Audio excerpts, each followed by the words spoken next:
New at 11, they are always dangerous and they are always controversial. Dozens have been killed in these high-speed police pursuits. 7 investigator Jim Kurtzner has shown us in previous reports how one Michigan lawmaker is fighting to slam on the brakes. But as he shows us tonight, he's been stalled for more than a year now.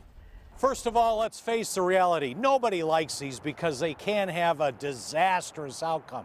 But state police say they are necessary. I'd like to say that I could end every pursuit and no one would ever get hurt, but I don't think that's something that we can do right now. Earlier this month, a family of 5 is devastated in this high-speed pursuit crash. The light was green.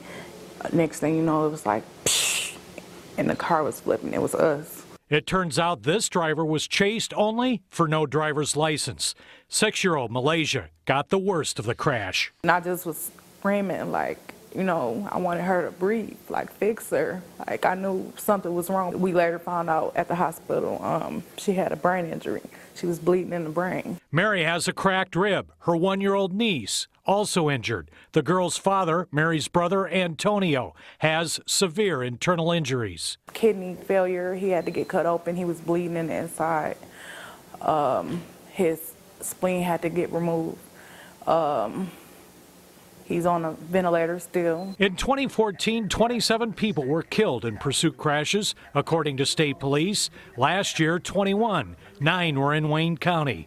Flint has been the hotbed of hot pursuits, 270 crashes since 2005, including this one in 2014 that started because the driver was not wearing a seatbelt. The chase blew through a red light, and the T-bone crash killed 63-year-old Jacqueline Nichols. 1, 2, 3, 4, 5 times over and over again, the failures keep coming. Representative Neely last year introduced House Bill 4233 that would make state police comply with local pursuit policies. In Detroit, hot pursuits are only done with felonies in progress and an imminent danger to the public. State Police Lieutenant Mike Shaw says troopers cannot follow every policy in every local jurisdiction on the fly. And when they start a hot pursuit, a supervisor is immediately on the case. Once they radio in there, all of our radio traffic is frozen and everything goes on there, and a supervisor comes on the radio and says that they're monitoring the pursuit. Representative Neely has tried for more than a year to get a House committee hearing. State police have told Republicans in control they don't want it. The fix is in on this. The lieutenant wants the rep to send a different message. We need him to say, don't run from police.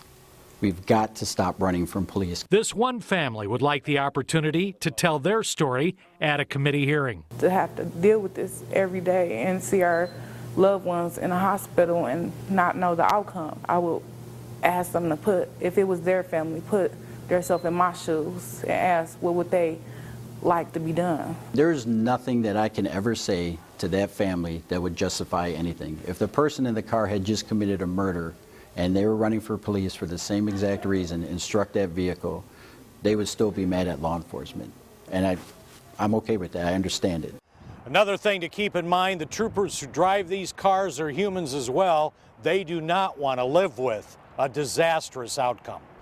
In Oak Park, Jim Kurtzner, 7 Action News.